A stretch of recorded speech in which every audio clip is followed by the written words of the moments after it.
मैं आपके पास आऊंगा सुजाता जी, इसका जवाब दीजिएगा, लेकिन उससे पहले पीरजादा की पार्टी आईएसएफ ने चुनाव आयोग से चुनाव चिन्ह मांगा। आईएसएफ का चुनाव चिन्ह लिफाफा हो सकता है।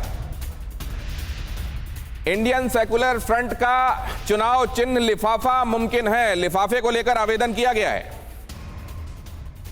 अब इस लिफाफे में जनता का मन क्या उसके हिसाब से चीजें हैं या कोरी लिफाफेबाजी है, ये जनता तय करेगी। फिलहाल लिफाफा मांगा जा रहा है चुनाव चिन्ह के तौर पर, लेकिन आईएसएफ के आने के बाद पूरा सिनेरियो किस तरीके से बदला है। 2019 में जब 18 सीटें भारतीय जनता पार्टी जीती थी, उसके बाद अभी स्थितियां कितनी बदली हैं और क्यों जीती थी भारतीय जनता पार्टी 2019 में 18 सीटें, 40% वोट क्यों मिले थे भारतीय जनता पार्टी को। सिनेरियो वैसा ही है या ममता बनर्जी का दावा इस बार ज्यादा मजबूत है? आइए देखें गठबंधन से कैसे नुकसान, मोदी दीदी में घमासान। जब मोदी और दीदी ये बायपोलर हम मुकाबला इसकी बात करते हैं, तो हमको ये भी देखना चाहिए कि वामपंथ और कांग्रेस का जो गठजोड़ है, जिसमें अब आईएसएफ भी शामिल है, वो असल में नुकसान किसको पहुंचा रहा है, किसको फायदा पहुंचा रहा है। यहां देखिए क्या हुआ था। कांग्रेस के काले हाथ तोड़ दो, मरोड़ दो, ये कहा जाता था। प्रधानमंत्री ने यह बात कही ब्रिगेड मैदान में अपनी रैली में कि पहले तो यह कहा जाता था, फिर आज काला हाथ गोरा कैसे हो गया और उसी से जाकर आपने हाथ कैसे मिला लिया।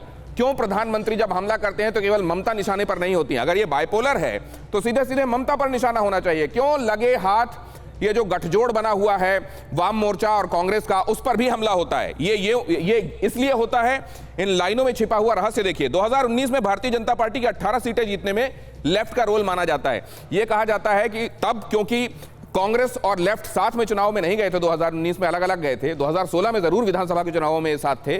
उस समय लेफ्ट ने यह तय किया था कि ममता को अगर रोकना है तो भारतीय जनता पार्टी का साथ दो और ममता को रोको। इसीलिए कहा गया था 2019 में हाफ और 2021 में साफ।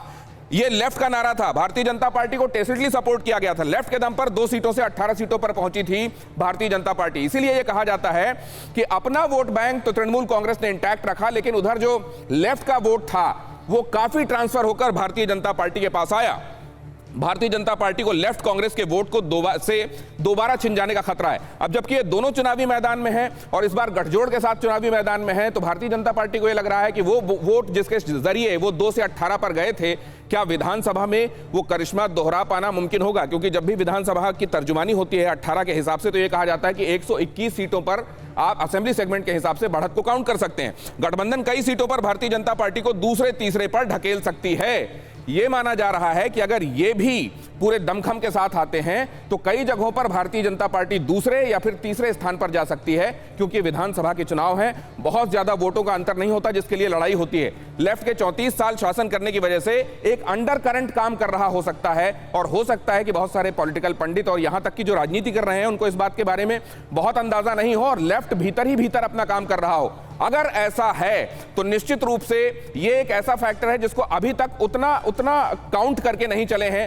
वो लोग जो चुनाव को समझने की, पढ़ने की, परखने की कोशिश करते हैं। फिक्र आपकी, सोमवार से शुक्रवार रात 9 बजे सिर्फ TV9 भारतवर्ष पर।